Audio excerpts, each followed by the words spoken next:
Now I've received a lot of questions asking me when the fourth stimulus check will be sent out, and will there be an increase in your Social Security benefits this year? Folks, in today's video, we have a ton of news to cover surrounding the fourth stimulus check and of course the increase in your Social Security benefits. First of all, President Biden must keep his word and do his very best to help out the American people, especially our seniors. He must increase the Social Security benefits by $200 a month. And if you guys agree, then don't forget to subscribe to my channel and give this video a like. On this channel, everybody, I always do my very best in providing you with the most up-to-date and reliable stimulus check information.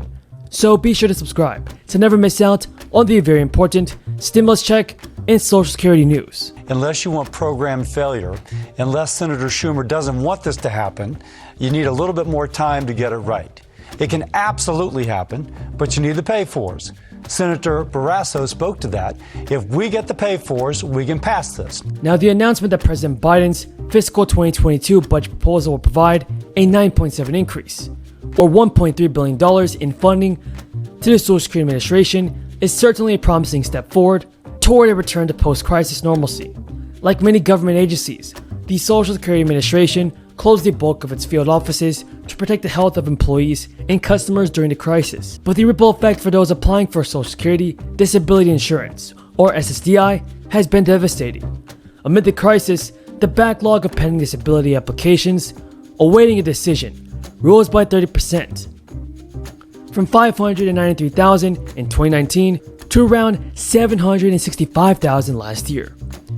Folks, the processing time for applications increased by 11 days, meaning the average Social Security application took 131 days for the SSA to process.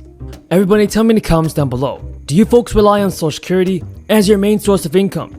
Leave a comment down below saying yes or no. I just don't know how you have a cloture vote when you don't have the bill written, when you don't have the pay-fors established. And so, if you will, he's asking us to vote on things that they've not cooperated on how we bring it about. So I have to kind of get my mind around how do we vote on something which is not yet written as we try and get it right. We can get it done, but if they refuse to cooperate on the pay-fors, it's not going to pass. They know that.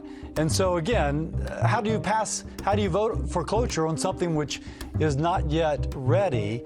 I just don't know how to answer that question, Chris. And I personally believe that the Social Security Administration must do a better job in helping out our seniors and work through the papers better and quicker. And if you guys agree, then leave a comment down below saying, I agree. Now, the SSDI application backlog was a problem even before the crisis began, but wait times have increased dramatically since it began. Without extra funding to help alleviate the burden, the lives of millions of people remain at stake. Over the last decade, 110,000 Americans have passed while waiting to receive a determination on their disability benefits. The impact of lengthy wait times on individuals with disabilities is long-ranging. From the financial implications to the emotional distress of being out of work and without an income. A customer survey found that 40% of individuals waiting on SSDI benefits have had to borrow money from friends or families to make ends meet, while more than one in four have missed credit card or loan payments.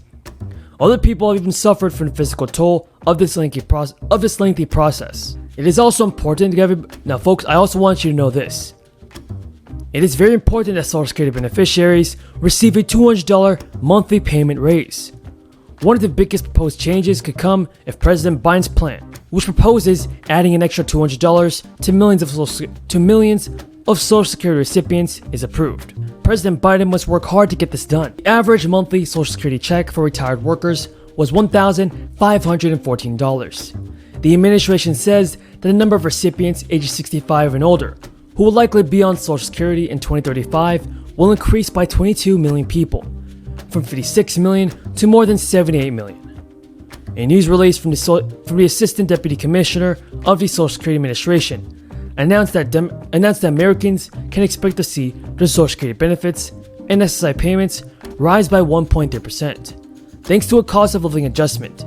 The adjustment is expected to affect an estimated 70 million people. According to CNBC, President Biden wants to increase Social Security payments by $200 a month, which would affect retirees as well as veterans and SSI income recipients.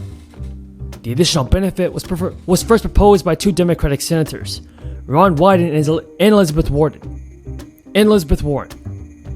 Two senators stated, "We're pushing to include a $200 increase in the monthly benefit for all Social Security, veterans, and SSI beneficiaries through the end of 2021.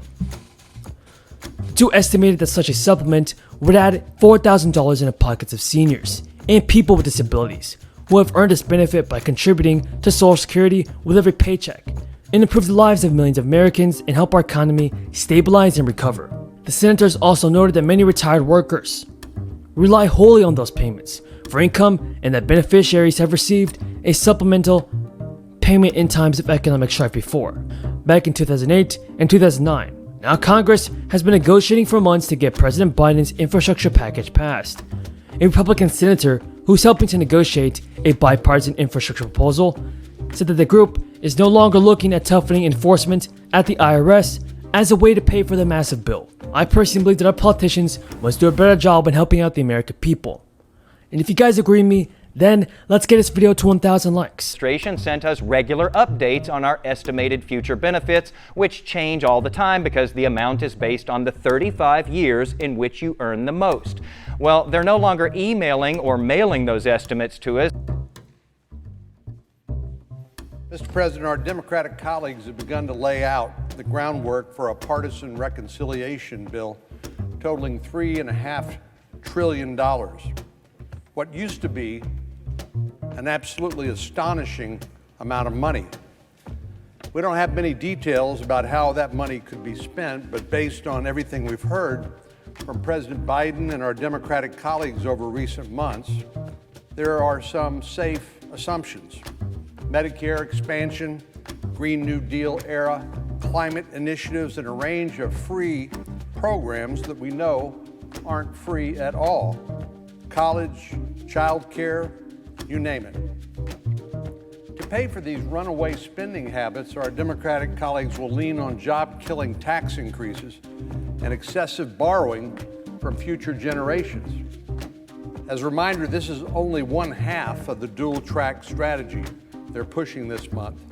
The other half is more than $1 trillion worth of infrastructure, and I would note that while there is strong bipartisan support for an infrastructure bill, that the Democratic leader is apparently intending to file for cloture on a motion to proceed to a bill that hasn't even been written yet, much less had a Congressional Budget Office score to see whether the pay-fors are meaningful or phony.